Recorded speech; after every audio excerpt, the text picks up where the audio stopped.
Hey everyone, and welcome. Today we're going to be talking about part 2 of Atheos against God, which is the series on the definition of the word atheism from multiple sources, in this case nearly 60 sources, so definitely 50 plus sources from academia which define what atheism means. And of course we're going to have to find out, does academia see atheism as in the same way, with the same definition as atheists, the average YouTube atheist? And spoiler alert, no, it does not. Hey Thaddeus, welcome. Thank you for joining me. Thank you for having me on once again. We've had some interesting discussion with atheists since the last one. And I think that as we continue to look at this, we're kind of seeing that, strangely enough, this is a super important issue to atheists. You'd think the definition of a term would be just kind of a given, but no, there's a big fight, it seems, with the atheists asserting that they know the correct meaning of the term and no one else does. That is very, very true. And in fact, we are told, as we've seen in comments, that when an atheist gives you a definition, you have to accept it. When someone tells you his gender, or their gender, sorry, I shouldn't use the word his, when they tell you their gender, you have to believe it. When they give you their pronouns, you have to accept them, because we don't want to be bigots now. So when someone gives you a definition of atheism, you just have to bend over and accept it, apparently. Do you think that's a reasonable position to take, that you have to accept whatever you're told about someone's definition? Yeah, I don't think that that's a very fair definition or very fair point at all. If you're just going to assert that whatever you say is right, then you can just change all the terms. You say something that's false, and you get caught on it. No. I was just using the word in a different way than the way you define it. And since I get to tell you how I define my words, then that's all there is to it. But as long as they want to play that game, I'm going to redefine Christianity as being true by definition. So then there's no argument to have. Yeah, so welcome to Atheist Abdulism. So we have Dodzora in the chat. There's a guy called Reasoned Answers. He was second. Dodzora was first. There's a guy called Lloyd de Jong. He was third. Hey, guy's got the same name as me. That's incredible. I have a fan with the same name as me. That's cool. Posted to a couple of servers, Lloyd. Thank you. That's villainous. Yaya, Mary Alex, welcome everyone. Then we have Harriel Johnson. Hello and welcome. Scrunchy and Nicholas. Hello, friends. A Swedish theist checking in. Yeah, welcome. Good to see you. Thank you, Nicholas. Yeah, so guys, let me, since the last show, I've had, larger numbers of atheists, I think, are discovering the channel, discovering the content, and starting to comment on the content. So, here we've got respectful debates. I recall he made a disrespectful comment on your channel recently. Sorry. So, yeah. He says, atheist here, some thoughts. The definition of atheism as being anti-God was made by Christians. Atheists have never defined it that way, Thaddeus. Would you believe that? Well, I wouldn't believe it, but as we know, we're supposed to just take his word for it and not investigate anything. So I guess I have to accept that. Right. And then contemporary atheists define atheism as lack of belief in God, except for those contemporary atheists who don't. But I can show you another comment that when I showed two totally contradictory definitions of a concept in atheism, and then this atheist girl tells me they're both correct.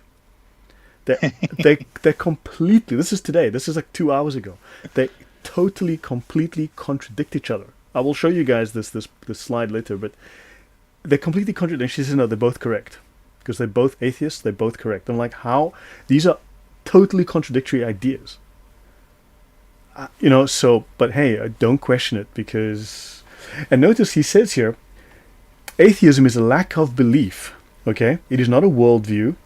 It is a position taken after deep analysis. Now, it's a lack of belief, so it's not a position, but it's a position taken after deep analysis. It's a lack of belief because you haven't thought about it. It's just a indifference, an absence, a void, a mental, social, psychological vacuum taken after deep analysis. So how can you have a lack of belief when you've taken a position after not thinking about something? This is incoherence. This is stupidity on a monumental scale. Thaddeus, your thoughts? I'm not as articulate as I should be. I should be more polite, perhaps, but... I mean, I think that you have that exactly right. This atheist who wants to allegedly have a respectful debate first defines atheism as lack of belief. I mean, he uses the word define, and then he says atheism is a position. And not only is it a position, it's a position taken after deep analysis. Well, which is it? Is it just a lack of belief, or is it a position? Those are contradictory, mutually exclusive definitions of atheism. If it's merely a lack of belief, that doesn't require any deep analysis. It's not even a position. It's just something you don't have.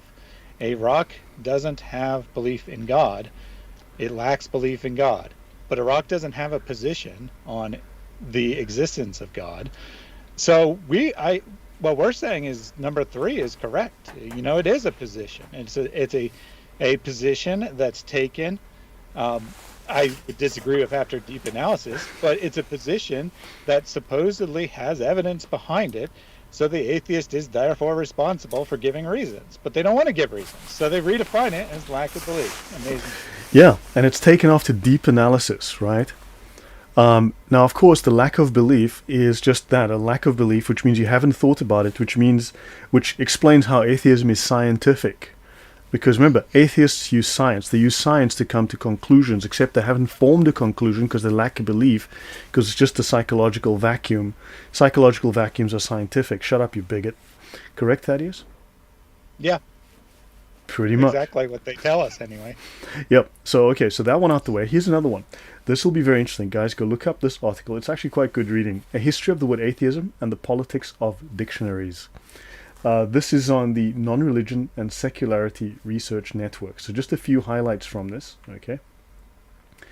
So Nathan Alexander details a history of the ways atheism has been defined in English dictionaries, as well as the ways that atheists have pushed back against negative definitions of atheism and influenced these definitions over time. So it's not that these definitions have changed organically. They have been struggling to redefine these positions to basically bolster their position as a convenience, as a rhetorical convenience. Now have a look at a few choice points here. How does one define atheism? For many, the answer might be to simply look it up in the dictionary. But then, how do dictionary makers know the definition of a word? And what makes them qualified to define words? Thaddeus, you can't trust that dictionary. That's not my dictionary. Didn't I say that? That's not my dictionary. The dictionary makers are not godly beings who descend from the sky to instruct mere mortals like ourselves about the correct meaning of words. I make up my own pronouns. I make up my own genders, bigots. I think that sounds familiar. I wonder where we got this idea. They're human beings with their own biases, blah, blah. The dictionary still looms over contemporary discussions about the meaning of... So the dictionary threatens atheists because when they say, but I believe atheism is a religion of peace... Someone pulls out a dictionary and says, hold on, it says here in the dictionary. Do you dictionary bigot you? Thaddeus, your thoughts? Yeah, definitely laughing there that the dictionary is threatening the atheist. But, I mean, that's kind of what he's saying, isn't it? They're saying, these dictionaries are defining our terms in ways we don't accept. This is because of bigoted Christians who wrote the dictionary to make fun of us. It's the patriarchy. Oh my God.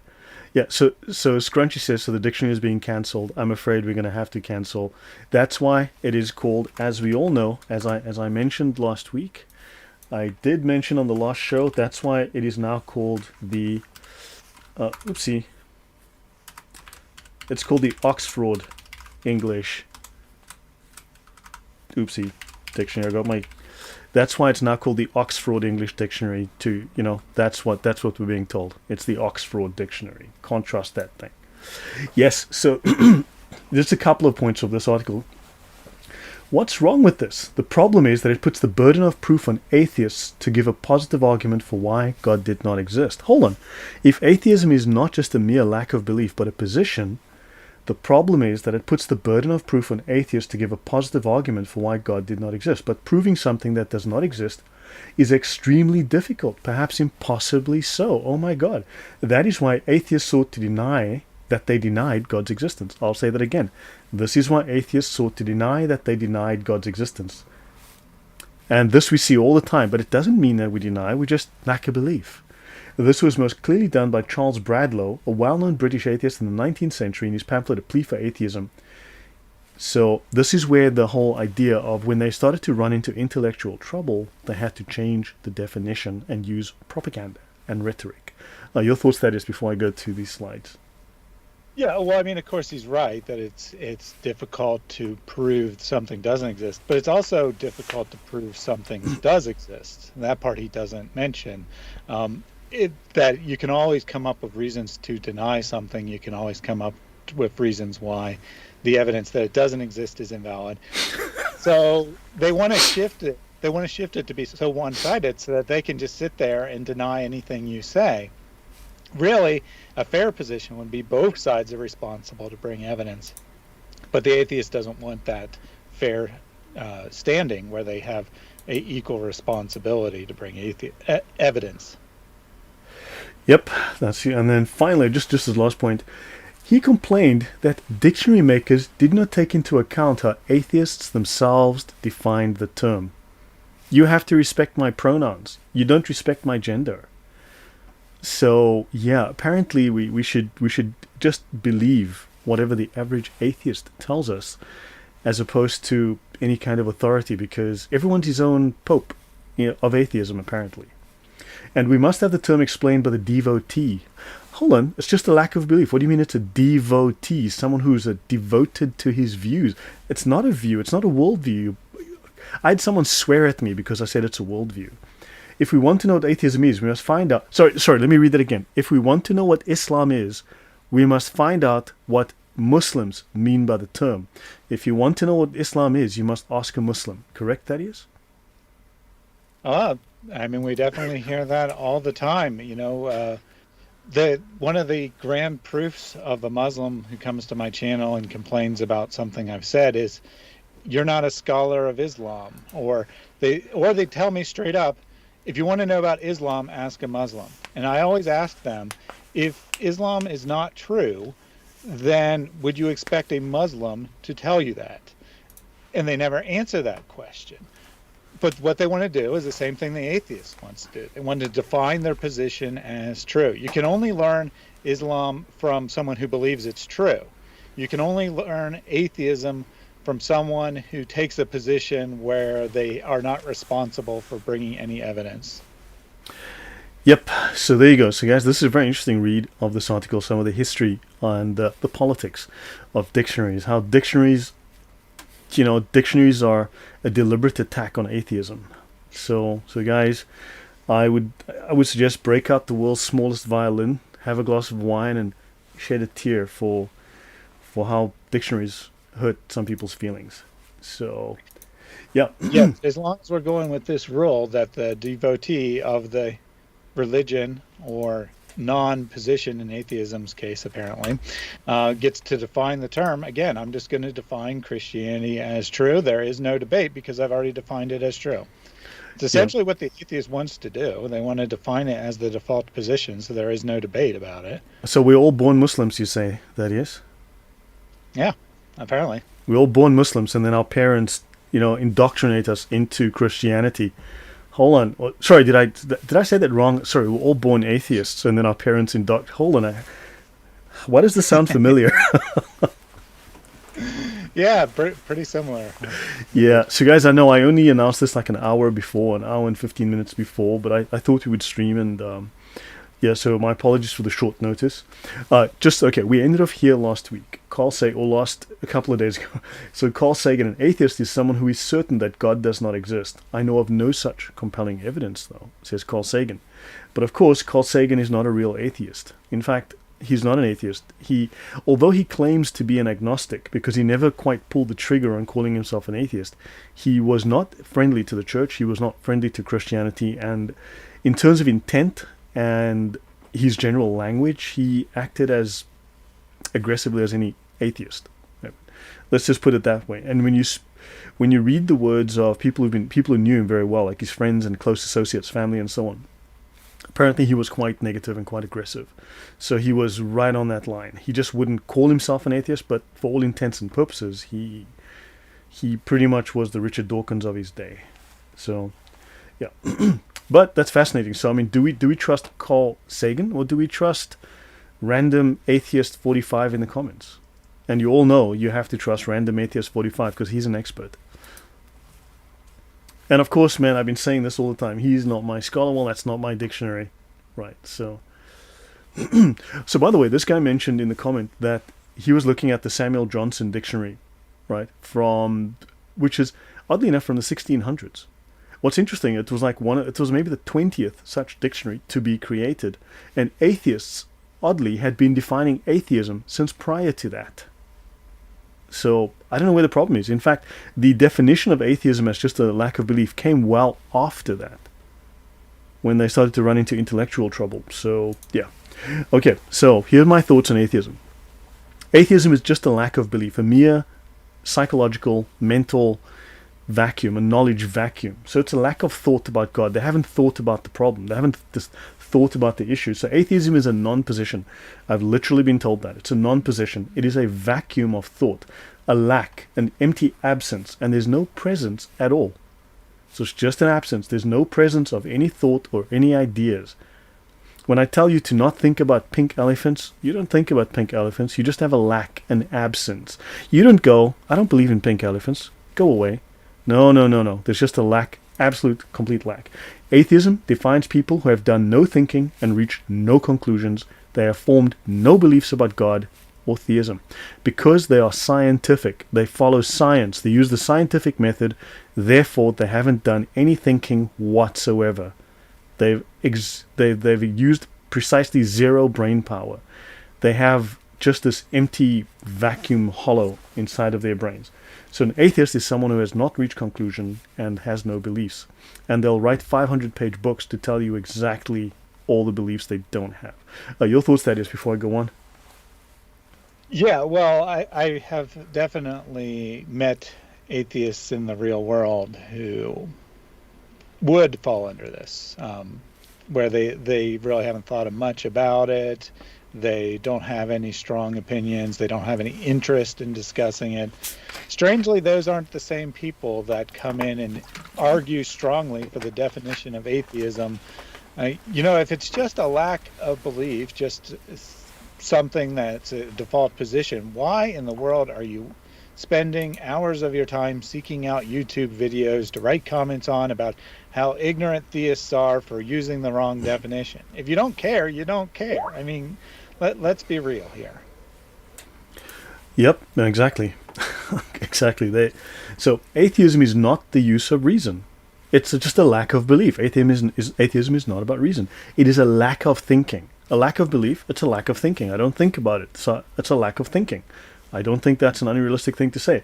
It's a lack of worldview on God. It is a lack of conclusions. So you've reached no conclusions. You've done no thinking. You've reached no conclusion. It is a lack of arguments on the topic of theism. So they have no arguments. They have done no thinking. They have no position. So therefore it's a psychological, hollow, and empty mental space with no critical thought, no analyses, no bases or rationales to work from. Right? This is what a lack of belief would be, an empty space with nothing in it. As you know, the scientific saying is nature adores a vacuum, especially psychological vacuums. Right? So yeah, just remember that. The next time atheist tells you, it's just a lack of belief. Atheists have literally no opinion on God because they boast that they have failed to think about this whatsoever, which makes atheism scientific. Right? And we all know the above examples are examples of logical stupidity and experientially obviously false. Atheists are just very angry at God. That's all that is. Yeah, is that even possible? Nicholas Paulson asks, well, that's what they want to tell us. That's what they want to gaslight us about. This is gaslighting. Atheism is built on a philosophical foundation of pagan 6th century BC sophistry, or 4th century BC sophistry. It's not based on the logos, it's based on the will. Thaddeus, you're nodding your head? Yeah, definitely. If we want to take the atheist definition seriously, then everything on this slide is true, basically. I mean, it's a bit sarcastic, but in No. reality, it's basically the position they want to assert they have. But at the same time, they want to argue for their position. They want to tell us we're wrong about our position. They want to assert that they are intellectual. They have given deep thought to this, et cetera, et cetera. Well, which is it? Is it merely a lack of belief, or is it a position established after deep thought about it? It's one or the other. It's not both. The two are incompatible. They're different things. Yeah. Now, logic, Aristotelian logic, is what is sometimes called non-contradictory logic. Now, earlier we were presented with utterly contradictory logic, and therefore, by definition, it's not logical. So this is, but apparently, these are the rational ones. So yeah, moving on. So atheism. Back to Encyclopaedia Britannica. Atheism, a rejection of religious beliefs. Atheism is a critique. Notice I've got the picture of Marx here, because Marx and Lenin both say in their writings, the criticism of religion is the basis of all criticism. Now, when they say criticism, it's like critical race theory. It's not to criticize and discuss, to critique. It is to tear down and destroy. When Marx says criticism, he means to destroy, the destruction of. So, for him and for the socialists, the criticism of religion is the foundation of all criticism. So, atheism, according to Britannica, is the critique and the denial, that's a verb, by the way, of metaphysical beliefs in God or spiritual beings. As such, it is usually distinguished from theism, which affirms the reality of the divine and often seeks to demonstrate its existence. Atheism is the opposite of that. It seeks to critique and deny that. It's the opposite position. Would that be accurate, Thaddeus? Yeah, you mentioned that either something's true or the opposite is true. So theism is the position that God exists. The opposite is the position that God does not exist, which apparently is not atheism. Apparently that's something else, according to atheists. Which we don't have a But word they for. want to right, that we have no word for. The atheist wants to live in the middle. They want to live in the excluded middle, where they have no obligation to defend a position. They're definitely not theists, but apparently they're not the opposite of theist either. They're somewhere in that excluded middle, which can't actually exist. Yeah, yeah, but so yeah, let's before I say anything out of line on that, but yeah, that why don't you believe me, bigot? So, according to Britannica, atheism is also distinguished from agnosticism, which leaves open the question of whether there is a God or not, professing to find the questions unanswered or unanswerable. So, it's not agnosticism then, which says, hey, we don't know. We can't answer that. And then Britannica tells us atheism is not only a rejection of the central concepts of Judaism, Christianity, and Islam, it is as well a rejection of the religious beliefs of such African religions as that of the Dinka and the Nuer, pagan religions basically, of the anthropomorphic gods of classical Greece and Rome. Although you will notice if you look online, atheists are now saying, well, our traditions of thought, our philosophies, are traced to the great cultures of Greece and Rome, to those fine thinkers like Aristotle and Plato. We trace ourselves to those pagans, so yeah, who believed in gods, except they weren't really, they whatever. So yeah, so they reject the classical Greece, but they want to associate themselves with the classical thinkers of Greece and Rome. But of course, when you look at what these classical thinkers of Greece and Rome that they associate with, they were sophists, they were liars. Let's put it that way. And of the transcendental conceptions of Hinduism and Buddhism. Generally, it states here in Britannica, atheism is a denial of God. And if religion is defined in terms of belief in spiritual beings, then atheism is the rejection of all religious belief. It is the opposite position. So, yeah, Villainous says that I was thinking that teabag atheism, that's because my teabag's an atheist, because it doesn't have any beliefs, is an attempt to include more people in the movement to use overstated populism to bolster the argument. And that is exactly what some of the academia states, Villainous. It's exactly what they do.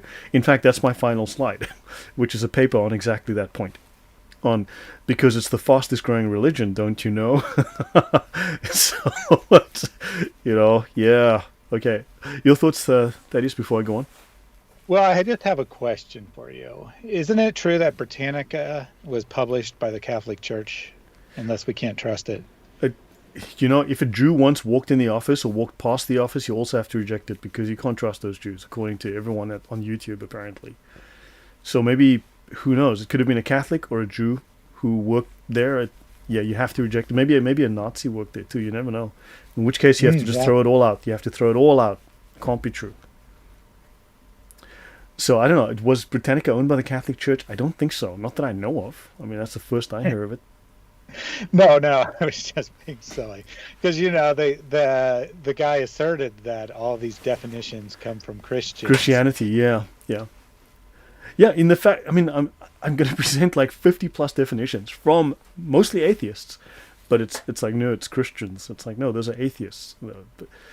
It's like, yeah, denial, man. Talk about Abdulism.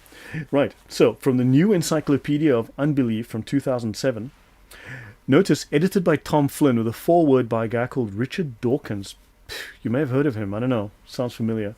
In its broadest sense, atheism, from the Greek without, and theos, deity, standardly refers to the denial of the existence of any god or gods.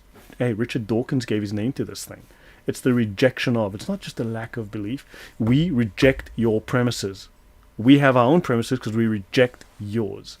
Your thoughts on that, Thaddeus? Well, apparently Tom Flynn, although he pretends to be an atheist, apparently he's actually a Christian because we know this definition only comes from Christians. Like Christians like Richard Dawkins, Yep. who endorsed it. So, yeah. So atheism, without theism, there's nothing more to it. John, unfortunately, academia entirely disagrees with that. So loads of highly educated atheist academics totally and utterly disagree with that statement. So Richard Dawkins tells us it's the denial. It's not just the lack of belief, it's the denial. That's the opposite position. So now we go to the Oxford Companion to Philosophy, the new edition from 2005. Atheism is ostensibly the doctrine that there is no God. Some atheists support this claim by arguments, some atheists, but these arguments are usually directed against the Christian concept of God. Agnosticism, what did they just say? It's the doctrine. A doctrine is a set of beliefs. Doctrine is what the Catholic Church has to describe its belief in God. Doctrine is what any church has, in fact. Okay? Christian doctrine, Baptist doctrine, Roman Catholic doctrine. It's a large set of beliefs, a set of positions and bases on which you stand. And it says here these arguments are usually directed against the Christian concept of God. Somehow, Oxford Companion to Philosophy has not realized it's just a lack of belief. Your thoughts, Thaddeus? They have a very telling statement there, which is, I mean, it's really just an observation. It's not really the definition of atheism, but they say that atheists usually argue specifically against Christianity, against the Christian conception of God, which is accurate. They are completely accurate in that statement. But if atheism is actually not anti-Christian and it's just a lack of belief in God, why would they be directing all their arguments against Christianity? Why aren't they arguing against, spiritual concepts in a much broader sense, against there being multiple gods?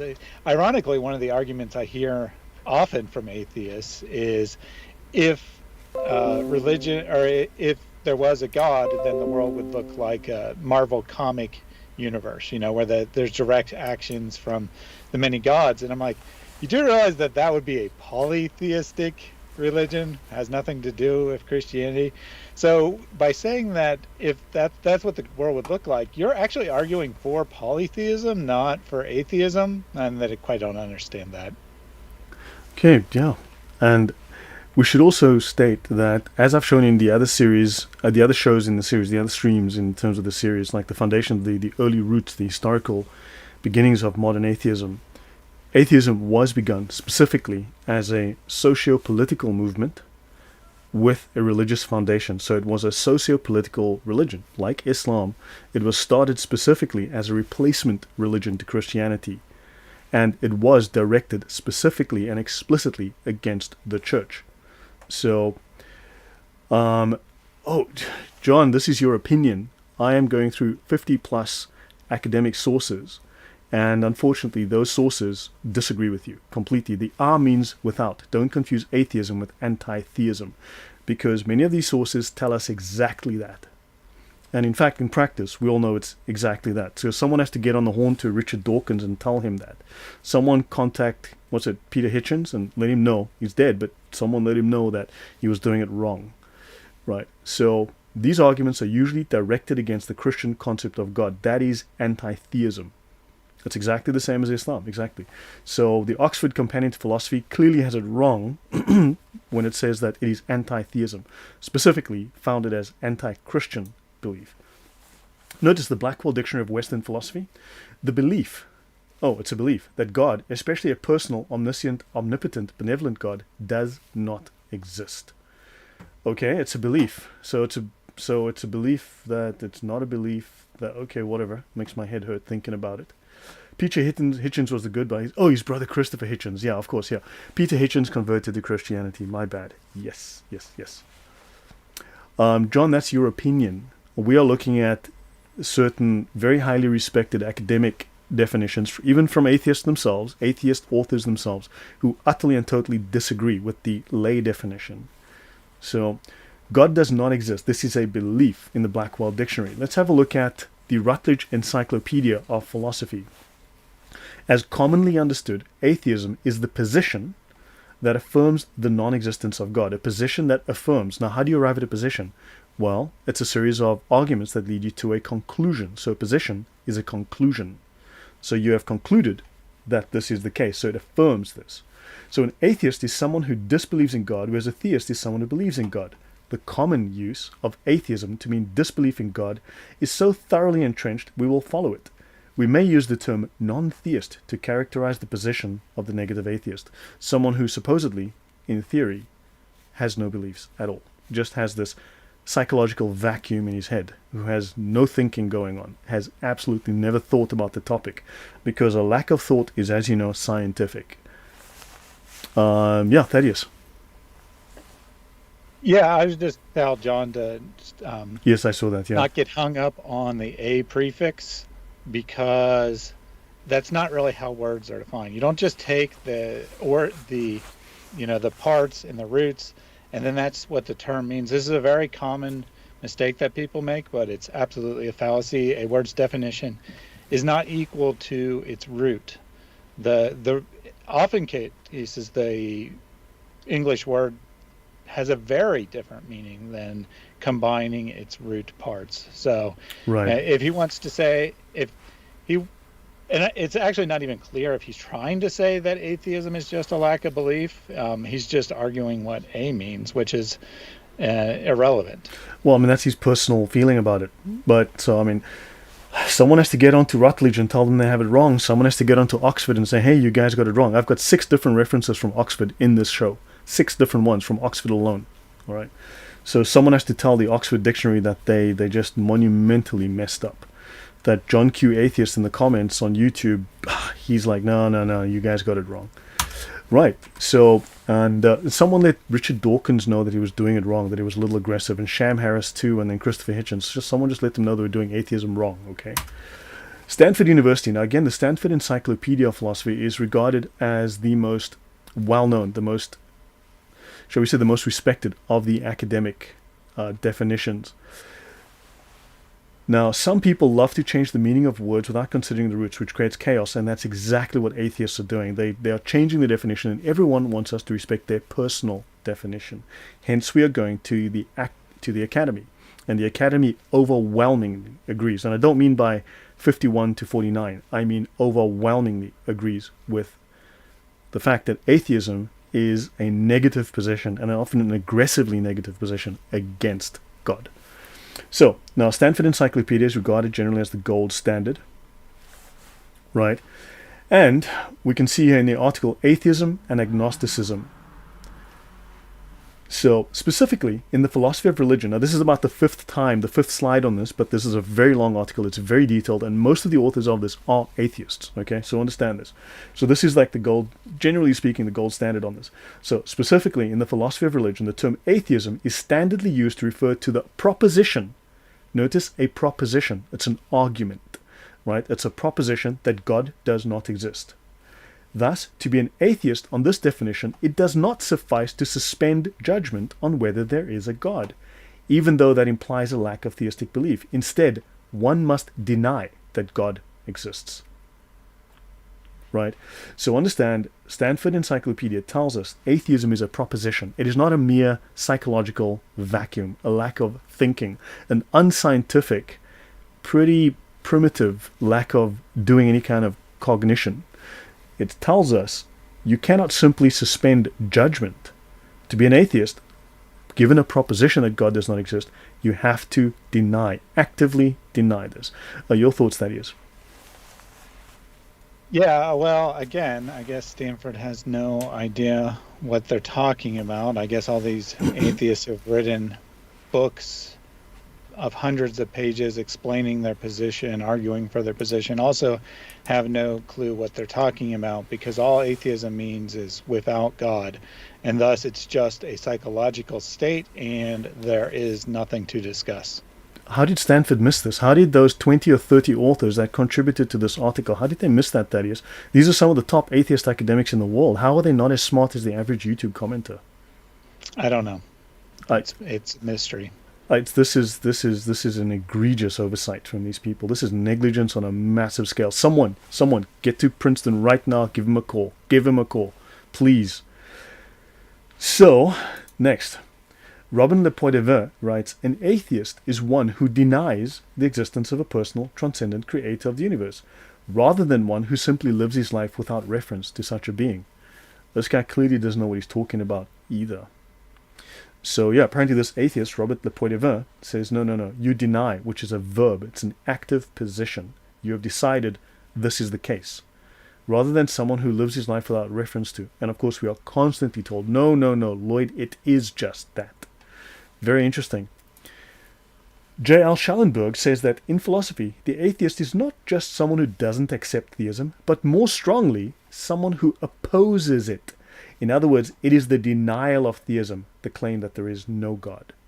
Now, interestingly, several of these authors, atheists themselves, and several of these academic sources state, and I saw your comment earlier, Thaddeus, but that it is anti-theism. It is specifically the antagonistic position against theism. Not just the opposite, but an antagonistically opposite position.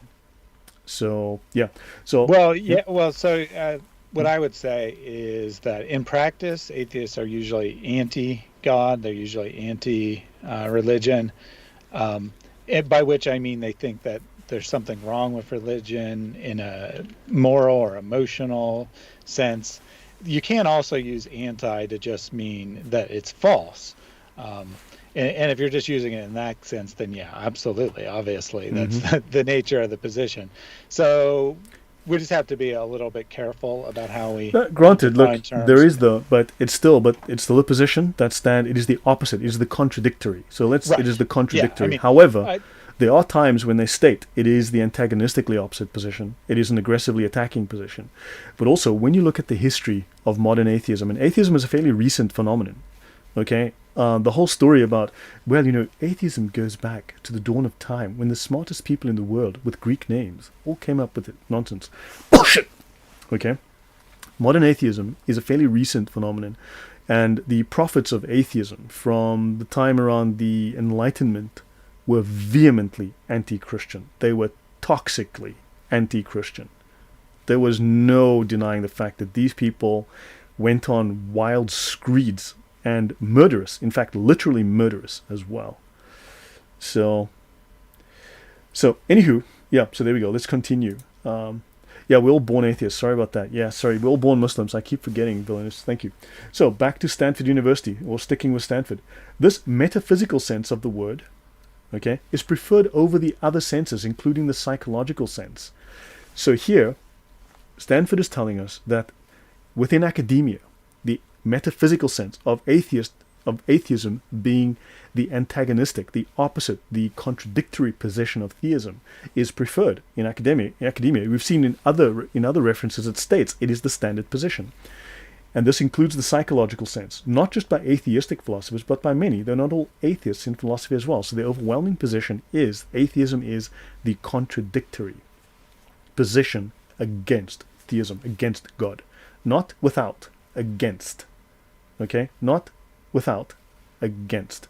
And we're going to see that within the reference as well. Thaddeus, your thoughts?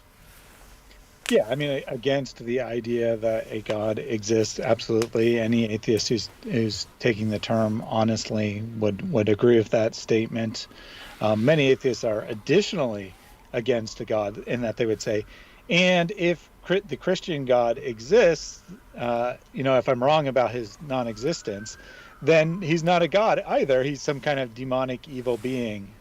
They would go further and say that as well. Yeah. Hey, look, I know someone asked what is a woman? Well, look, it is atheists, and I will say this, it is atheists that have brought us this great information, the science, tobacco science, that men can now fall pregnant, men can have babies. These are atheists making that claim. I'm pretty sure it's not the Baptist church that started that idea. Those are atheists. That's on you. Science.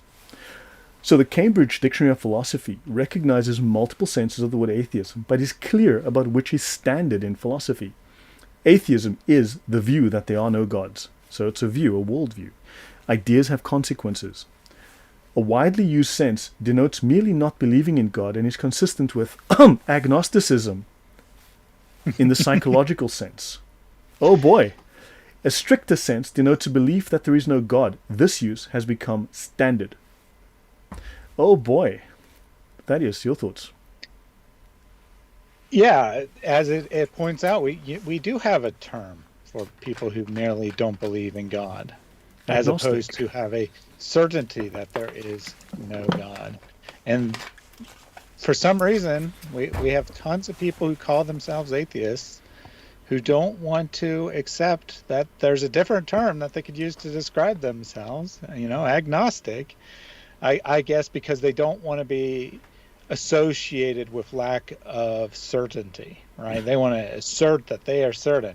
But then why don't they call themselves atheists and accept the normal definition? Because they also don't want to give any evidence that they're correct. And they know that if it's defined as a position that has a definite position, that it has implications, then they have to provide arguments, and they don't want to do that. So they want to walk this line where they don't want to be called agnostic because they want people to think they're certain. They want to assert they are certain, but they also don't want to be called atheist in the normal meaning of the term because they don't want to provide any evidence. Right. So it's interesting that we have the Cambridge Dictionary of Philosophy, again, got it wrong. Cambridge didn't go to the YouTube comment section, put a comment and say, hey guys, can one of you incredibly smart internet troll comment section atheist give us a proper definition, please? They came up with this definition all by themselves. Obviously, they went to the Pope and said, hey Popey, what's the definition of atheism? Right? Well, what do you think? They went to Jerry Falwell, maybe? What do you think, Thaddeus? Yeah, because as we all know that the elitist universities like Stanford and Cambridge and Princeton, they all are just totally filled with Christians, and they like practically force the kids to go to church service every week, right? And this is exactly what these universities stand for. Or are they the universities that are most associated with atheism? Ooh, man, I don't know. That's really hard to think. We're going to have to think about that. So, guys, understand what is standard in philosophy is that atheism is the view, the proposition, the premise, the argument that there are no gods, and not believing is consistent with agnosticism. Oh my God, and according to Stanford. So now we have Cambridge. So it seems like we have Oxford, Stanford, and Cambridge on our side, Thaddeus. Right. Yeah, weird. So the Routledge Encyclopedia of Philosophy. This definition is also found in multiple encyclopedias and dictionaries of philosophy. In the concise Routledge Encyclopedia of Philosophy, William L. Rowe, also an atheist, writes, atheism is the position that affirms the non-existence of God. Here's another ignorant atheist. how is it that he didn't consult a scholar on YouTube? Did he consult a scholar? No, obviously not. It proposes positive disbelief rather than mere suspension of belief. Another ignorant atheist academic expert. This is crazy. Thaddeus, your thoughts? I would just point out that William Rowe is arguably the most important atheist philosopher in terms of actual academia. People like Dawkins are a joke to actual academic atheists, and William Rowe is arguably, it's always subjective who's the most important, who's the best, but arguably he's the most important, and certainly he's one of the top 5 atheist philosophers, and apparently he also doesn't know what atheism is. Yeah, so Graham Oppy would be considered probably the most important defender of atheism today. Graham Oppy, the Australian. So after Sobel died, that would be Oppy would be considered number 1. Generally, it seems to be. So that's the consideration. So so then finally we have, so why is it so difficult for atheists to accept that atheism is the active denial, the position, the argument, the proposition, right, making the case, when this is quite bluntly stated within atheistic circles, right, academic circles? It's the obvious answer.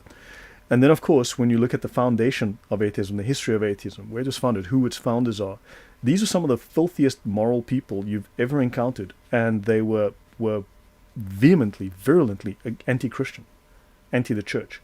So the history of atheism is filled with some of the worst people you can think of, right? Let's look at the Macmillan Encyclopedia of Philosophy. Interestingly, the Encyclopedia of Philosophy recommends a slight broadening of the standard definition of atheist. Now, this is not uncommon, atheists wanting to broaden definitions. In fact, if you read through the American Humanist Association and other atheist journals of that type, these scholars, you will find they all want to, if we change the definition, then a man can be a woman, as long as you wear a dress. If you change the definition to say dresses confer femininity and womanhood, then if I put in a dress, I'm now a woman. That's exactly what they do. It still requires, notice, even though it says we have to broaden the definition, it still requires rejection of belief in God as opposed to merely lacking that belief. Now the Macmillan Encyclopedia also gets it wrong.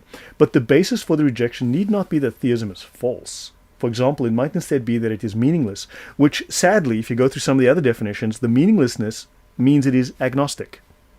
That's considered agnosticism. So, your thoughts, that is. Well, I'd be okay with this broadening if that you assert that the statement God exists is a meaningless statement. I would find it hard for someone to actually hold that position. But if you want to include that position in atheism, fine. It's like equivalent of saying this statement is false. That's a meaningless statement. It cannot convey any information. That would be the position that they're saying, that the statement there is a God is in the same category as saying this statement is false. Yeah.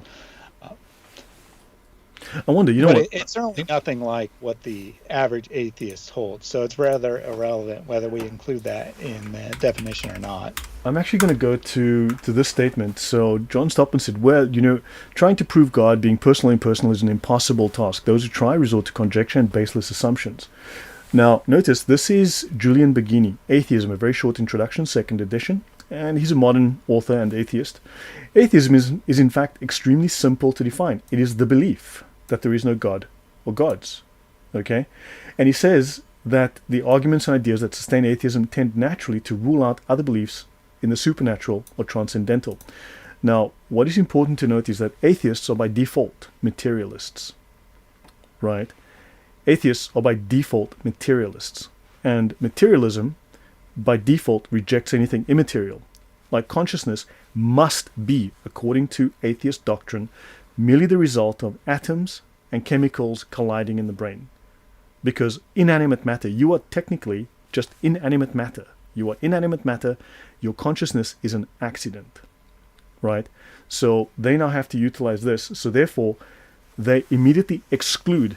So the evidence that atheists in this case are very dishonest. The evidence that they ask for is already excluded and deemed entirely false by their worldview. Right, so it's like saying, look, I'm looking through my telescope, I'm seeing Jupiter, and you're telling me that dolphins exist. Well, Mr. Theist, you're a liar, because I'm looking through my telescope, I don't see dolphins. Have a look, Mr. Theist. See, there's no dolphins. Therefore, dolphins do not exist. Because I'm looking through my telescope. Well, telescopes are not designed to see dolphins in the oceans. And the atheistic view absolutely, positively does not accept anything outside of those five senses, which is, again, a 4th century BC pagan view that man is the measure of all things. Your thoughts, Thaddeus, before I go to another slide, if I may. So go on. Your thoughts first. Yeah, I think you nailed it. I don't really have much to add to that. But again, see two more atheists here saying that atheism is a position. They even use the term belief that there is no God. And as long as it's a position, then they're responsible for bringing evidence.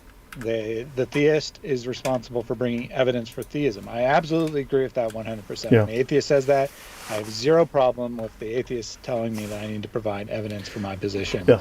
But as soon as I provide any evidence, no matter how weak it is in the atheist's mind, I have provided more evidence for my position than they have for theirs. No. And they need to be accountable for providing an equal amount of evidence. If they assert that their position is the one that they should hold, then they have to at least provide as evidence good as evidence as I provide. Now notice, he says atheism has no obligation to negate any theistic belief. Well, I can find atheist philosophers, very highly educated academics, who don't hold that belief, John. Now, are they not real atheists? Are they practicing not real Islam? Are they of the Kharijites? Are they Mutazilites? Because they don't have the right position? It simply denies the existence. No, atheism historically has been an attack, an outright assault. Okay, let's have a look at Logic and Theism by Jordan Sobel. Let's have a look here. If one takes up the task of providing sound arguments for atheism, formidable difficulties arise. It is much easier to punch holes in theistic arguments than to actually argue for the truth of atheism. This is a Cambridge University Press book, Logic and Theism, Arguments for and Against Beliefs in God, Cambridge 2009, by John Howard Sobel. He's an American, but he took up residence at the University of Toronto. And before his death, Sobel was considered the leading philosophical defender of atheism prior to Graham Oppy. Now, he's describing here heuristic. Heuristic is argumentation for the sake of argumentation. It's hiyal, exactly like the Islamic practice. It is merely the point of disputation, arguing to win, to destroy the other argument, to destroy the opponent rather than to find truth. Now let's have a look at the second part of his statement. When the latter is undertaken, when the attempt, this latter here, to argue for the truth of atheism, when the latter is undertaken, we find that the needs of and the problems of the atheist are parallel to those of the theist. So he says here, atheism is no less a matter of faith than theism. And he says that, so to impose the same argumentative restrictions upon the atheist is to show that the atheistic position is at least as inadequately defended as theism. Whatever the reasons for its widespread acceptance, atheism is no less a matter of faith than theism. Now, are we dealing with another faulty atheist here, Thaddeus? Are we supposed to really just not go with these highly qualified academics and purely go with YouTube comments? Because these are my beliefs and you have to respect my truth. You have to respect my truth. It's my truth. Ironically, when the atheist pulls that game, they're putting themselves exactly in the position that they try to stereotype religious people as. That, I have my truth and you have your truth. And it doesn't matter. You have your beliefs, we have our beliefs. Isn't that Quran 2:256? To you, your beliefs. To me, my beliefs. Hold on. Are you guys Muslims? Yeah, while claiming to be, rational beings, just following the evidence, no preset position, ironically, they're putting themselves exactly in the position of someone who says there is no truth, we can't determine things one way or another, blah, blah, blah. So I'll just have my beliefs and you can have yours and we can all just be happy together. Except the atheist doesn't typically assert that last phrase because they often believe that not only is Christianity false, that it's also evil and detrimental to society. Yeah. So, but anyway, so notice Villainous does say correctly, picking holes in belief X does not provide support for belief Y. And that's exactly what Muslims do. This is no difference. This is Abdulism 101. Welcome to basic Abdulism.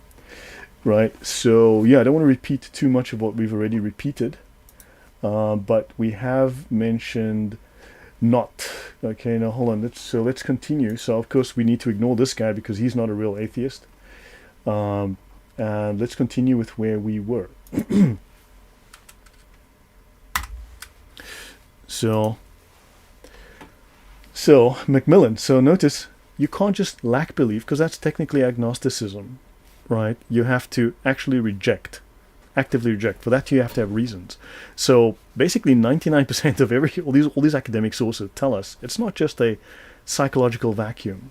It's an actual active position that denies, that provides argumentation against, right?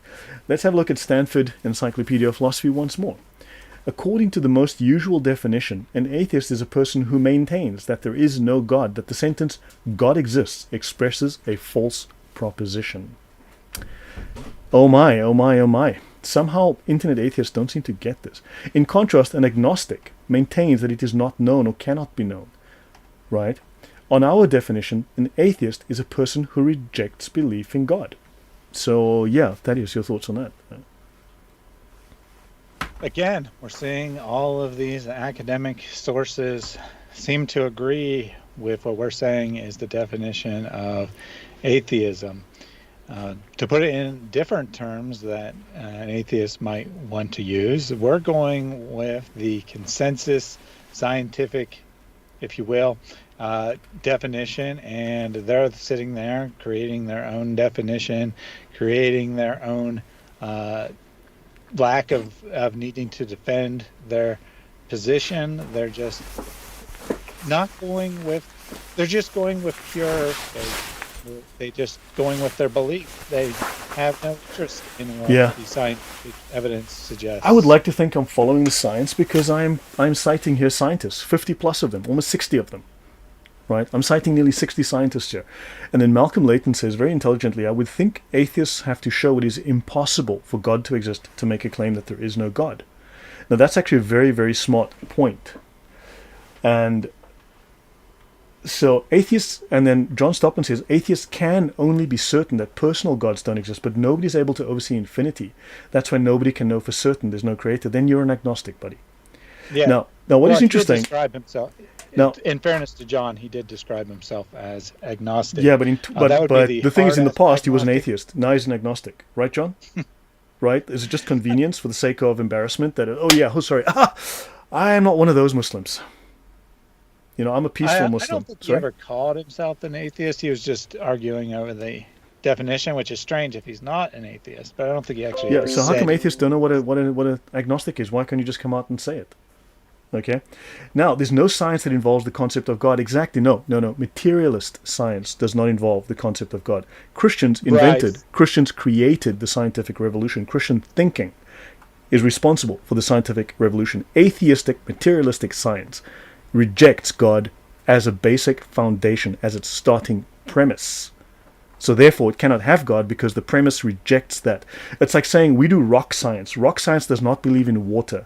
Water does not exist because we only do rock science. You see, these are rocks. Water does not exist because rock science has no conception of water. Therefore, water is not real. Thaddeus, you might want to say something before I go on? Yeah, well, what John, I don't know if, my comment about we're following the science is in view here or not. Science is a process that you follow. Right. So there's two kind of different definitions of science.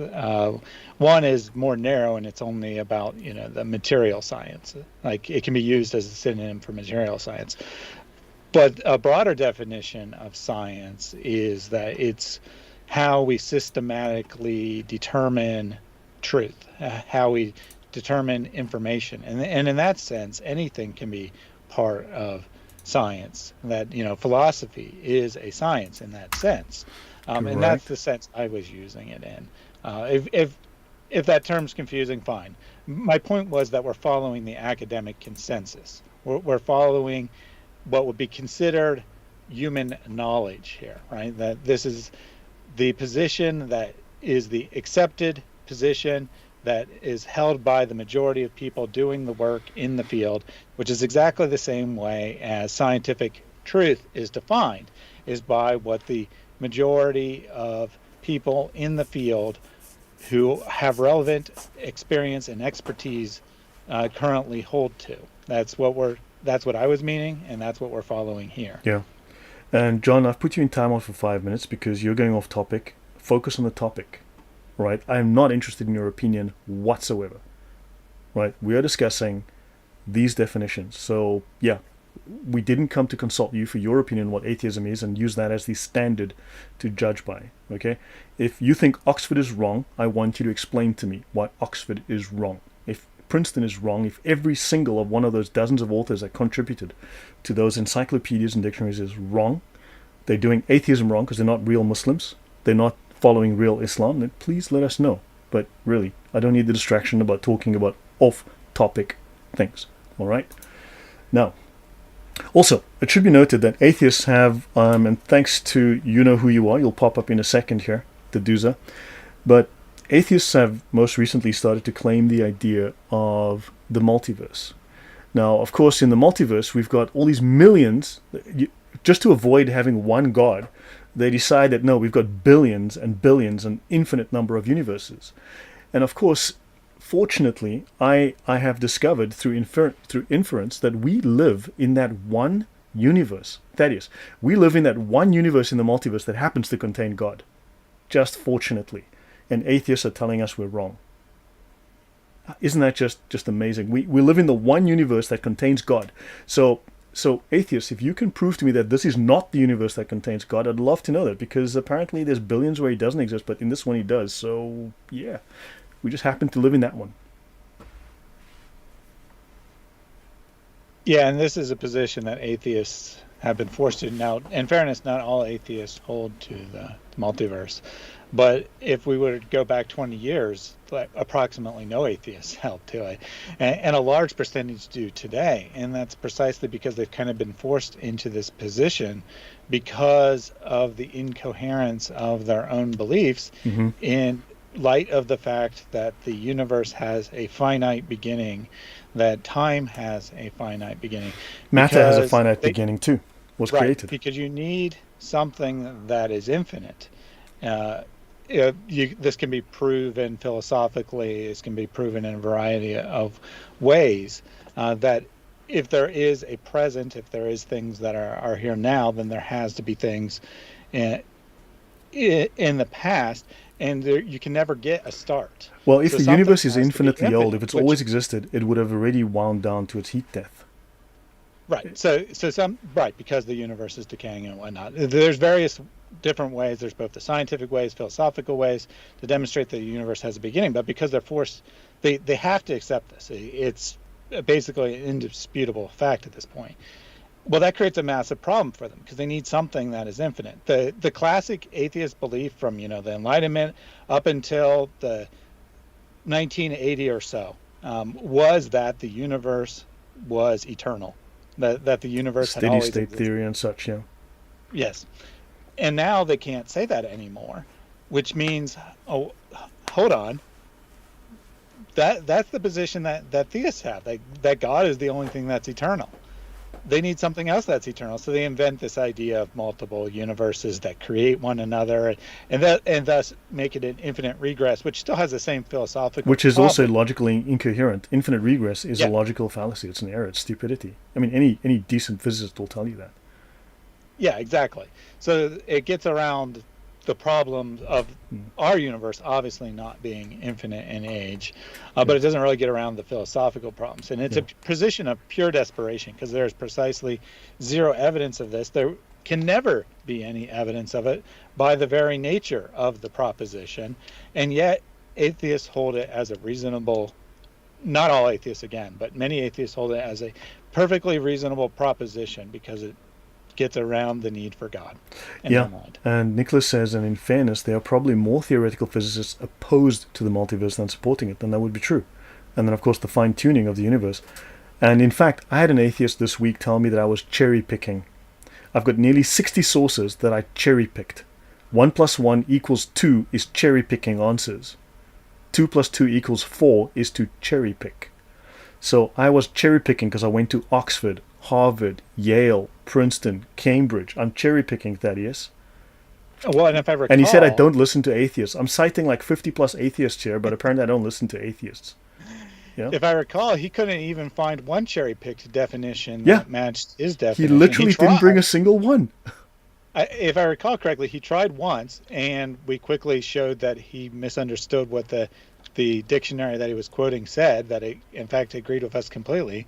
And once we got, he kept trying to say, well, denial doesn't mean actual taking a position. It just means lacking. And then once we showed him the definition a couple... I had to show him the definition of denial. Right, then he gave up and ran away. So he couldn't even cherry pick one source to match his definition, but we're cherry picking because we're quoting source after source after source. Yeah. So now we've got Stanford Encyclopedia of Philosophy also quotes Graham Oppy, regarded currently as the champion philosopher of atheism, right? The champion defender of atheist philosophy. In his book, Arguing About Gods, Graham Oppy, he's an atheist, repeatedly treats agnostic in the psychological sense of someone who suspends judgment about God's existence, and atheist as a mutually exclusive category. So the world's most academic, apparently the best defender of atheism, the best academic who argues on the side of atheism, John Stockman, I said very bluntly in the chat that I was the one who muted you because you're going off topic. So... yeah, I don't think he's actually listening, or he would have known that. Yeah. Yeah, correct. So Graham Oppy is supposed to be the world's most capable. Apparently this guy's incredibly intelligent, very, very smart. Okay? Apparently really smart. And he says here that having this psychological definition is agnosticism. He defines it as agnosticism. And he says atheists have a reject. They have a proposition that they defend. They actually have a position that they promote, they proselytize, right? Notice he is Professor of Philosophy and a member of the Australian Academy of Humanities, working at Monash University in Australia for 25 years. He taught mostly philosophy of religion, metaphysics, and logic. Clearly not educated, he's not a YouTube commenter. He says, my current courses are God, Freedom and Evil, Metaphysics, and the Philosophy of Religion. So... John Stockman, half the comments are off topic because you're helping them go there. So let's stick to the topic. Anyway, so this is the guy who tells us now, this highly regarded atheist academic is telling us that to have a lack of belief is just agnosticism. It is not a position of any value. It's simply just, well, okay, I don't know, so I'm not going to think about it. Whereas atheism is an actual set of propositions and beliefs, doctrine. And those are mutually exclusive categories. So again, someone who clearly doesn't know what atheism is. Now let's look at the academic American Encyclopedia, which was bought by Grolier. It says atheism, from the Greek atheos, and it defines not without God, but no God, or not God, because many define it as not God. Without is just one way of interpreting it, but in other contexts they tell us it's not God, against God, as in against. It's the for and the against position. So it says it is the philosophical position that God doesn't exist, which is a conclusion. A conclusion is reached by analysis and argument, so it is not a lack of belief. It is distinguished from agnosticism, the argument that it is impossible to know whether God exists or not. So by default, this encyclopedia now tells us that it is the argument that God does not exist. Thaddeus, before I go on, your thoughts? Yeah, I mean, all these encyclopedias, they just don't know what they're talking about. Yeah. Can't find any of them that know the proper definition of atheism. It's so strange. I don't know why we don't have the YouTube commentary dictionary or encyclopedia of what atheism is. You just need that, and you'll have So Nicholas says I hang around a lot of physics YouTube channels, most of them by PhDs. And they all dismiss the multiverse as a theoretical construct with zero experimental support and no explanatory value. There is absolutely no way to prove the multiverse. None whatsoever. Have you seen the multiverse? Have you seen other universes? Yeah, it's like Bigfoot, man. In fact, there's more evidence for Bigfoot. Yeah? Like I said, it's a position of sheer desperation, and atheists used to describe it as such. But now it's super popular. Maybe not among intellectual atheists who are actually involved in academic research and actually understand the proper definition of atheism. But it's super popular among the type of pop atheists that come in and make YouTube comments.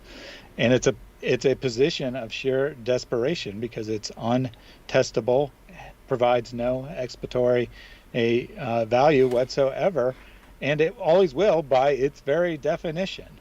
So the fact that people will believe in this just shows that their atheism is not based on any well thought out position. It's not based on any evidence. It's just based on their feelings and their desires. No wonder they want to redefine atheism as lack of belief. That's kind of a feeling, right? And that's what their atheism is. It's just a feeling. It's not an intellectual position. They want to assert that they have an intellectual position, but really it's just their feelings. So why do academics state it is a position, it's an argument, a conclusion based on a set of beliefs and thoughts and ideas and propositions? Why do the academics, actual academics, all of them tell us, hold on, atheism, we arrive at it by this analysis and we have this conclusion, these are our arguments. Academics somehow have that, and then your YouTube expert, your PhD in the YouTube channel, PhD is short for piled high and deep. Okay? It's different to the university definition. So, yeah. So, anywho, so Graham Oppie. So now let's do a quick jump, and we should wind up shortly, Thaddeus. What do you think? How long are we going to go? Yeah. Whenever you want to end it, obviously there's quite a few slides left, so we definitely won't go through all of them. So whenever you're comfortable, I think it's a good stopping point. Yeah, so Yaya says 4 hours. Yeah, guys, look, if you do like this content, please. Also, guys, Thaddeus' channel is linked in the title of the YouTube video. Click on the link, go to his channel. Please support his channel, subscribe there. If you do like this, please, guys, give it a like, give it a subscribe, give it a share, tell people. Hopefully you're finding this useful. And if you would, this does take a huge amount of research, the time that it takes. And I mean, I have to buy books. I actually have to spend huge amounts of time on research and making slides, reading through hundreds of pages to distill all of this. So if you would like to support the channel, that would be very, very gratefully appreciated. Okay, so moving on, the Enlightenment again. Now we come back to the Enlightenment. The Enlightenment, don't forget, Enlightenment principles align perfectly with the principles of the Temple of Satan. That is not a joke. Enlightenment principles and the principles of the Temple of Satan and Anton LaVey's satanic practice actually align. They're the same. They're pretty much identical. Kitsune, thank you very much. He says, want to thank you, brothers, for helping in a recent discussion with an atheist. These are some determined people, though. They're like a lot of cursing, too. Yeah, I've discovered that this week. Sorry. We discovered that this week. The last 2 weeks has been pretty interesting. So atheism. Notice the Random House Encyclopedia tells us it's a system of thought developed around the denial of God's existence. Now, this one actually is really fascinating. A system of thought developed around the denial of God's existence.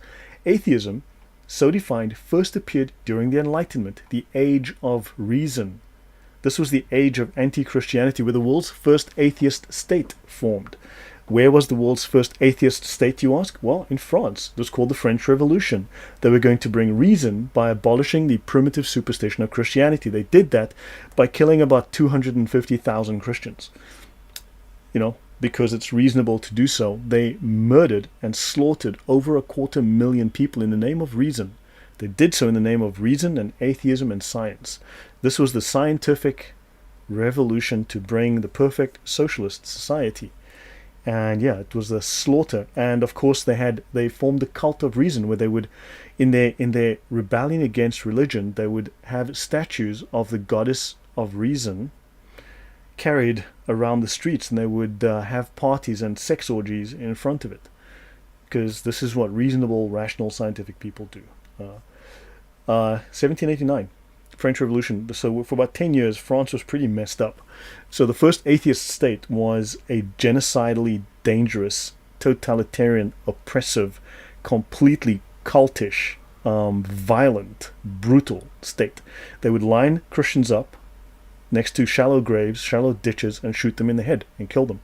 They would drown them. They drowned thousands of priests and nuns. Thousands. I don't mean one or two. I mean thousands. They were murderous. They starved people to death. They shot people. It was a violent affair, because atheism, as you know, is the religion of peace. So the first atheist state, unfortunately, didn't get that off the ground so well. Your thoughts, Thaddeus? Well, going back to the slide here, I think that Random House Encyclopedia is the Wahhabism of atheism here. The very fundamentalist here. They're saying that it's not just a denial of God's existence. In fact, it's an entire system of thought developed around that. Yeah, but I guess these guys are not real atheists, right? So fascinatingly, so let's look at the Oxford Companion to Philosophy. Oh, another book from Oxford. Atheism is the doctrine that there is no God. What is doctrine, you ask? Well, we need to look up the word doctrine. Hold on. Let's actually, you know what? Let's look up the meaning of the word doctrine, just so that I don't make it up like atheist philosophers in the YouTube comments do. Let's look up doctrine meaning. It's actually in the slides later. Notice a principle or a body of principles presented for acceptance or belief. Oh my God, it's not just an empty psychological vacuum. It's a body of principles for acceptance or belief, as by, hold on, a religious, political, or philosophic group. Also, dogma. What does dogma mean? Well, these are ideas that are given to you that you do not refuse. They are correct. They are assumed to be correct. So it is dogma. Lloyd and Reason, you should do public exegesis together every once in a while. So what do you mean by that, Nicholas? Thank you, and thank you very much. I'm very grateful for the contribution. Thank you. What do you mean by that? What is public exegesis? So a rule or principle, a statement. So let's have a look at dogma meaning before I... what is dogma? It says it's dogma, a doctrine or a corpus of doctrines relating to matters such as morality and faith set forth in an authoritative manner by a religion. By the way, in the United States, atheism is legally a religion. They went to court. They went to the high court to complain, to bitch and moan, and they finally said, we are religion. We want to be regarded as religion, and they now have religious tax exemptions because they're a church. Atheism is a religion in the United States. Okay? Bear that in mind. That is your thoughts. Yeah. Accepted uncritically. I thought that atheism was just a lack of belief, but apparently it's a doctrine, a principle or set of principles that have truth value. It might even be a dogma, because as you pointed out, that atheism is a religion, and basically dogma is just doctrine that comes from a religious organization. So well, just so you guys know, my karma is about to drive over that dogma. So, right, so that's so atheism is the doctrine that there is no God. So some atheists support this claim by arguments. Again, so this is very similar to, but not identical to, the previous 2005 Oxford Companion, okay? So these arguments are usually directed against the Christian concept of God and are largely irrelevant to other gods. Notice, Oxford somehow tells us this is directed at Christianity and are irrelevant to other gods. Oxford Companion to Philosophy, 1995. So what does he mean by public exegesis together? I think he just, I don't know for sure, but I think he means like doing a study of a Bible passage. Exegesis usually is used to refer to studying the Bible. Doesn't strictly speaking mean that, but that's probably what it means. I can talk about the world's first motorcycle because the roar of David's triumph was heard across the land. So the Bible predicted motorcycles. It says so in the Bible, the roar of David's triumph. It's literal. It's in there. That's pretty it's much in the how Bible. the scientific miracles of Islam work, right? So. Yeah, they say that there's no. Yeah. So moving on. So guys, I will. Maybe we should end. Let's see which slide number I'm on. 34. Okay. Maybe we can go up. How far should we go? We like 3 or 4 more slides. Okay. So. So Scrunchy says atheism looked like it's Satanism disguised and rebranded. Actually, well, if you go through my first show, which was Atheism, the Cult of Reason, you will find that the atheist principles align directly, unambiguously, clearly with the Temple of Satan. They align with Anton LaVey's form of Satanism, which is atheistic. So there's very strong overlap, and in fact, being a denial of, being the contradictory of, being critical of, look at Dawkins, technically it does meet the standard of being anti-Christian. Yes, it does. It is satanic, because the satanic means the opposer, right, opposes God's doctrine. So therefore, this is the opposing doctrine. So therefore, it does meet that standard of being satanic. So this is Baron de Holbach. We had him earlier. We discussed him earlier. He's the first sort of technical Satanist. He wrote the first Satanist atheist. He wrote the first atheistic book. Okay, this guy's got some fascinating things to say. We'll come across him again later. Religion has ever filled the mind of man with darkness and kept him in ignorance because it's just a lack of belief, right? Fortunately, this man has just a lack of belief. Because notice, this guy later on, well, when we come back to him a few slides later, we'll see that he's one of the first people to say that atheism, in fact, if not the first person to say, well, atheism is just a lack of belief. You know, it's just a lack of belief. But let's look at his lack of belief. Let's look at this hypocrite's lack of belief. Religion has ever filled the mind of man with darkness and kept him in ignorance of the real duties of true interests. It is only by dispelling these clouds and phantoms of religion that we shall discover truth, reason, and morality.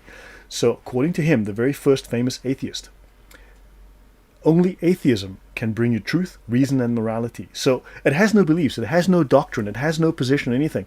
But you need to go to atheists if you want truth, reason, and morality, because religion is poison. Religion diverts us from the causes of evil and from the remedies which nature prescribes. Far from curing, religion only aggravates, multiplies, and perpetuates them. Your thoughts on his lack of belief, that is? Well, yeah, I want to make two comments. The first is that he says that only aside from religion can we discover truth, reason, and morality, which, I mean, all three of those are kind of bogus, but especially morality. I mean, who says that you can get morality from atheism? I mean, who actually says that and believes it? But he kind of gives away what he means by that. He says, from the remedies which nature prescribes. What is the remedy that nature prescribes? What is the morality of nature, Lloyd? The survival of the fattest. Sorry, the survival of the fittest.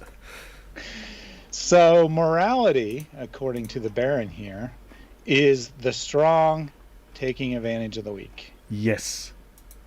That is, hey, I'm just quoting Saint Darwin here, okay? So don't get on my ass about that. I'm just quoting Saint Darwin. Okay, so yeah. Oh, by the way, so yeah, sorry. I was going to say, is this not exactly what led to the rise of eugenics and ultimately the Holocaust? This belief that we can make man into a better race by getting rid of the weak and inferior man.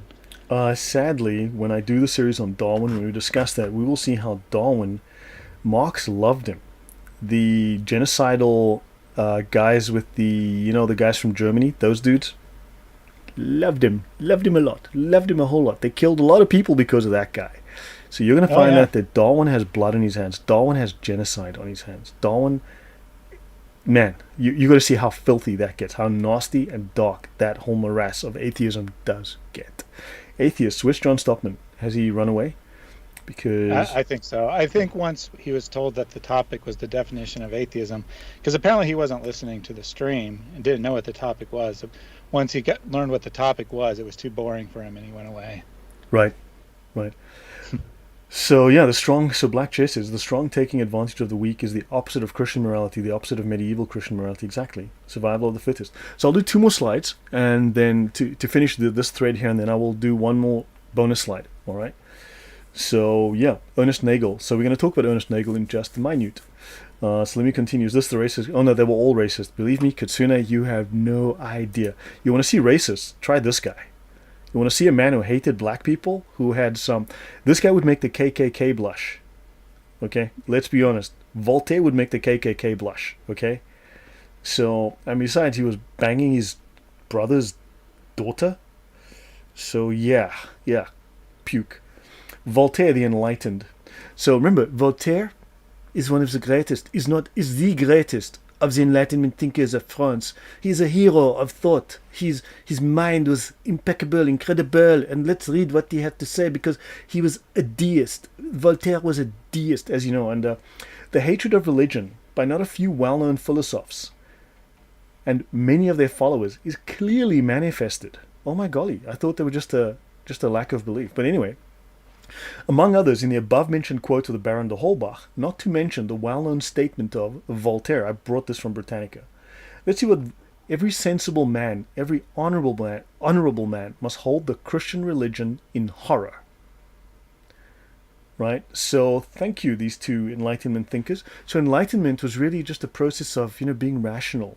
Not hating Christianity at all, not hating the church at all, not murdering hundreds of thousands of Christians. No, no, no, no, no. That happened, but just ignore that. Except for that, it's perfect stuff. Now, this Enlightenment was spread among the educated classes by the many societies of thought that were founded at that time. Masonic lodges, agricultural societies, and reading rooms. Where did Marx write all his crap? Oh, the reading room of the British Library. So yeah, these places were just awesome. Your thoughts, Thaddeus, before I go on? Well, we can see why Voltaire is held in such high regard by the so-called new atheists, and that's because they're one and the same. They no longer is the argument Christianity is false. The argument that is usually advanced today is that Christianity is evil. It's the source of everything that's wrong in society. It's a source of all violence. We already did a couple shows looking at that claim objectively, showing that far from being true, the exact opposite is true, that atheism has led to most of the world's violence, at least in terms of raw numbers. During peacetime, they've killed more people in peacetime than the world at war for the last 1,900 years. Yeah, that in the last 100 years, and part of that's due to the population growth, but not entirely. Not really. By any means. It's that atheism has killed far more people. I mean, in percentage of the population, it's also far more. Yeah, the Spanish, so Villainous just nailed us here, Thaddeus. There's the Spanish Inquisition. We need to answer for that because, as you know, the Spanish Inquisition killed between 800 and 3,000 people. Okay, let's be generous, 5,000, over 400 years. Let's be generous, over 350 years. So hold on, let's just work that out. Let's actually work that out. Let's see. Okay, let's give them 5,000 people, and we divide that by 350 years. Let's just call it that. So the Spanish Inquisition, which was a government-approved process, okay, was not run by the church. This was secular. 14.28 people a year, which, as you know, is a genocide. How many people did World War I kill? Just under 30,000 people a day. Okay, so World War I was killing nearly 30,000 people a day, but the Inquisition is bad. Okay, so yeah, so World War I killed 6 people more per day than the Spanish Inquisition did at its absolute maximum. All right, and it did it in 4 years as opposed to over 350. Right. So super strict. Oh, by the way, did John Stockman take any of our definitions on board, Thaddeus? Did he take any of this on board? Did he actually acknowledge any of these as correct? I think, as far as I know, and I could have missed a comment. I do want to be fair, but I'm pretty sure his last comment was that since you're only talking about atheism, I can't talk about Jesus. And then I said the topic is the definition of atheism, and I'm pretty sure he never said anything else. I'm pretty sure that after that topic, yeah. So he wanted to go off topic and talk about Jesus, just like when we talk about Islam, they want to talk about the Bible is corrupted and Jesus didn't exist, right? That's just like good grief. So okay, by the way, Voltaire for 8 cents. The French atheist Voltaire once said, "In 20 years, Christianity will be no more. My single hand shall destroy the edifice it took 12 apostles to rear. In 50 years, no one will remember Christianity." That's good old Voltaire. In the same year that Voltaire wrote that, the British Museum paid the Russian government $500,000 for a Bible manuscript, while one of Voltaire's books was selling in the London bookstores for just 8 cents, as we learned from James Montgomery Boyce. Voltaire was going to destroy Christianity, and no one would remember it in 50 years. So, yeah. So Christianity stopped existing by 1840, apparently. Right, now I'm going to jump ahead a little bit. Let me just, yeah, guys, so you can feast your eyes on my desktop daily, desktop wallpaper. Okay, so final slide. We'll just finish this one, and Thaddeus, yeah, you're familiar with it. So, this is Ernest Nagel. Now, I am simply extracting Ernest Nagel out of this, okay, because he's one of 20 authors that contributed to this. These authors were specifically chosen because they are radical atheists, and because they have clarity of thought and present strong arguments and are great defenders of atheism. And I just happened to be taking Nagel because he just happened to be the first guy in the book. Anyway, so critiques of God, making the case against belief in God, because atheism is just a lack of belief. It's a religion of peace that just lacks belief, you see. It's a religion of peace that doesn't make the case for anything. It's not a position on anything. There's another printing of the book. The cover, that cover has a major statement of the case against belief in God. For some reason, these 20 highly academic, well-known, famous atheists didn't realize that atheism is just a lack of belief and it is not against God. Isn't that just like, what is wrong with these academic atheists, that is? Yeah, I don't know. I mean, I didn't count the exact number of authors there, but it looks like about 15 authors. Most of these are very well-known names. These are very popular figures in atheism, and they're all lending their essays or chapters, whatever you want to call them, to this compilation called Making the Case Against Belief in God. I thought that atheism was merely a lack of belief. I thought that if you use the word against, you're ignorant and you're stupid and you don't know what you're talking about, which apparently means that all these well-known atheist thinkers also don't know what they're talking about. Yeah, exactly. So, by the way, Anthony Flew, at the end of his life, he apostatized from atheism, and he was vilified by people like Richard Dawkins for being an apostate. Dawkins actually called him an apostate, which yeah, good thing, because he committed blasphemy. Apparently, he left the faith. And then, of course, John Dewey is the founder of the American public school system, and we need to get into that guy one day because he believed that atheism was a religion, believe it or not. You see, to him it was a religion, the common faith of mankind. And all mankind needed to be taught this faith. This lack of belief had to be taught. Interesting, the psychological vacuum had to be taught. You had to be taught how not to know anything, how to be ignorant, how to whatever. Stupid. So, let's have a look. Atheist religious thought, Ernest Nagel. He says here, I must begin by stating in what sense I'm attaching to the word atheism. It is a critique and a denial of the major claims of all varieties of theism. So it's a denial, it's a verb. And he says several things immediately follow from these definitions. These ideas have consequences. This is a worldview. He says, in the first place, atheism is not necessarily an irreligious concept. Now, of course, I've been told the whole day by atheists today that when they say it's not irreligious, they don't mean it's religious. They just mean that it's the past participle of a raxylated root that has been decogitated during the Saturnian period of the fourth particulate root of the English translation from the Greek. And in the Greek, it actually means to have no faith. You see, so you are mistranslating it, right, Thaddeus? Yep. Did I say that correctly? And because you see, I think you pretty much said because it right. we're not reading it in the original Arabic, right? You have to read it in the original Arabic. So he tells us atheism is not necessarily an irreligious concept. The opposite of that is, of course, that it is a religious concept. For theism is just one among many views concerning the nature origin of the world. The denial of theism is logically compatible with the religious outlook. Hold on. So now he clarifies for us. The denial of theism is logically compatible with the religious outlook, and is in fact characteristic of some of the great historical religions. Early Buddhism is a religion which does not subscribe to any doctrine about a god, because Buddha was an atheist, of all things, and his followers made him a god. And there are pantheistic religions and philosophies which, because they deny that God is a being separate from the world, are not theistic in the sense above. So yeah, he's telling us atheism is a religion. This guy is a highly qualified, well, no, he's not. He's not a YouTube commentator, he doesn't know anything. And he says atheism is not to be identified with sheer unbelief.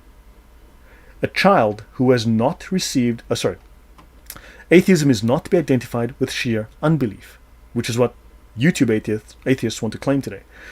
A child who has received no religious instruction and has never heard about God is not an atheist, for he is not denying any theistic claims. I think that's pretty blunt. It's a religion, it's a religious worldview, and it is something you consciously decide upon. Right? Is that correct, Thaddeus? Am I reading this correctly? Yeah. Yet another academic, intelligent atheist who doesn't know what atheism is, I guess. such a shame. Yeah, agreed. So this was 1979. This was in the distant past, roughly just like a week or three after the meteor took out the dinosaurs, right? So it's roughly in that period, okay? So it's the distant past. So let's have a look at a much more modern definition from 1980, less than 12 months later, an anthology of atheism and rationalism. And they say here, Baron de Holbach wrote the first openly atheistic book, The System of Nature, in 1770.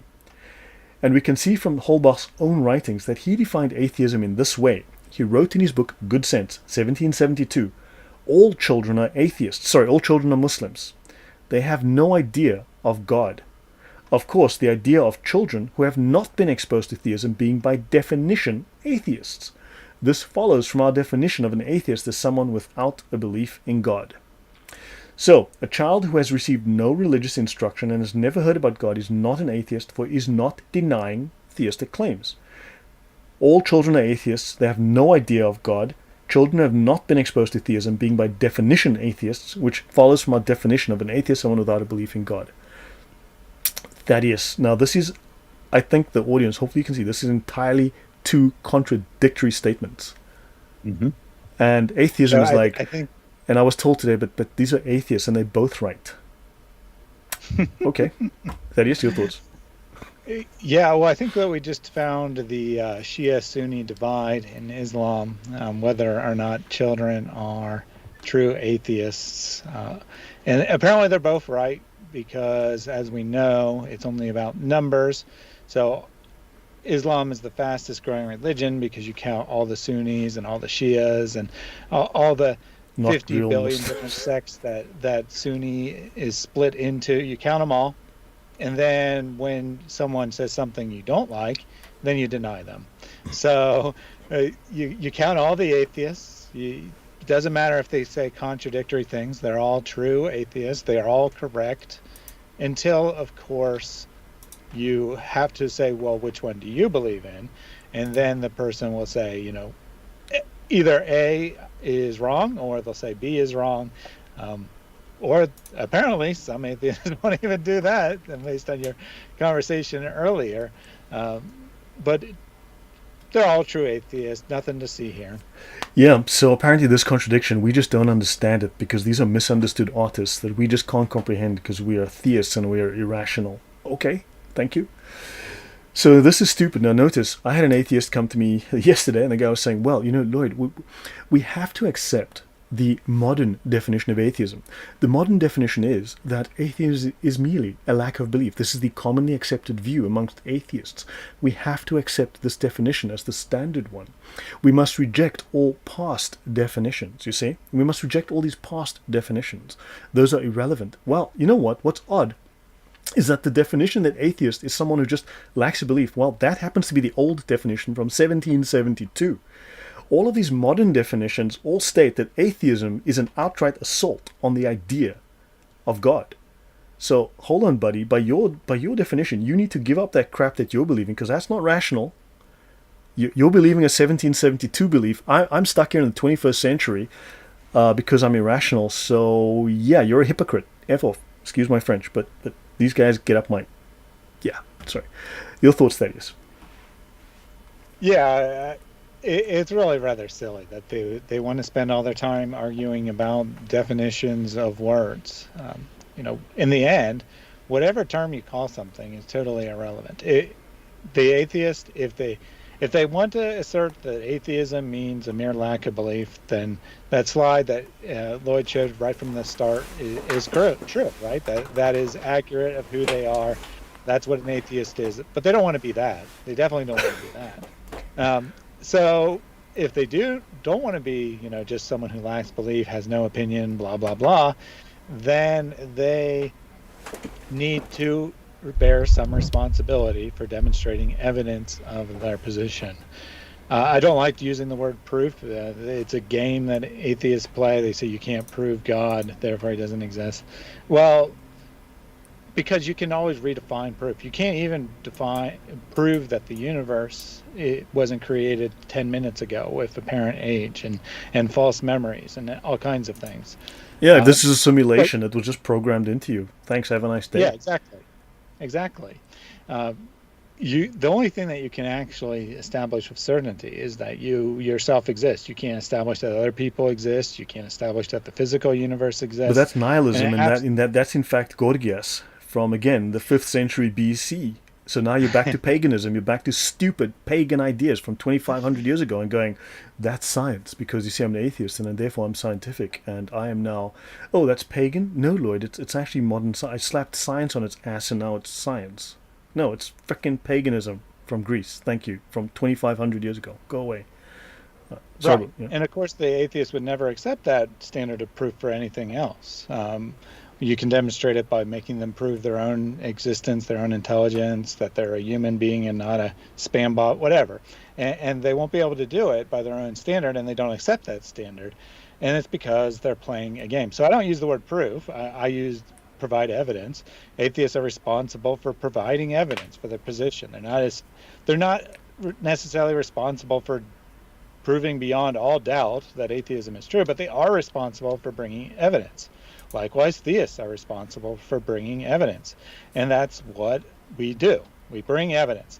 And then the atheist who wants to play the game says, I don't accept your evidence, therefore you have no evidence, therefore atheism is true. And that is not a responsible position. That's not a adult position. If they want to claim that children are born atheists, I'm fine with that. Atheism is the position of unthinking babies. I agree. Yeah, you're right. And then they grow up. You're right. That's a fair point. That's actually really, really good. So, guys, I should wind down here. I've gone longer than anticipated. We've been here nearly a week. And, yeah, guys, so this is where we are at. This is exactly where we are at. So if I go back to where we were just a moment ago, yeah, and notice atheism. Now we've got multiple. Just want to show you guys this. Atheism. Is there a doctrine in the house? From Merriam-Webster, since 1828, atheism is a body of principles, a branch of knowledge, a system of belief. A body of principles is known as a doctrine. They call it Catholic doctrine. This is straight from Merriam-Webster. Go look it up yourself. And they call it a dogma or Catholic doctrine. So in other words, atheist doctrine is no different to Catholic doctrine. It's doctrine. It's a frickin' church of belief, right? Dogma, stuff you can't doubt. A belief or set of beliefs, especially political or religious, taught and accepted by a particular group, like atheists. Christian doctrine. Oh my, Cambridge. What, these ignorant academics. A particular principle, position, or policy taught or advocated as of a religion or government. Catholic doctrines, dictionary.com.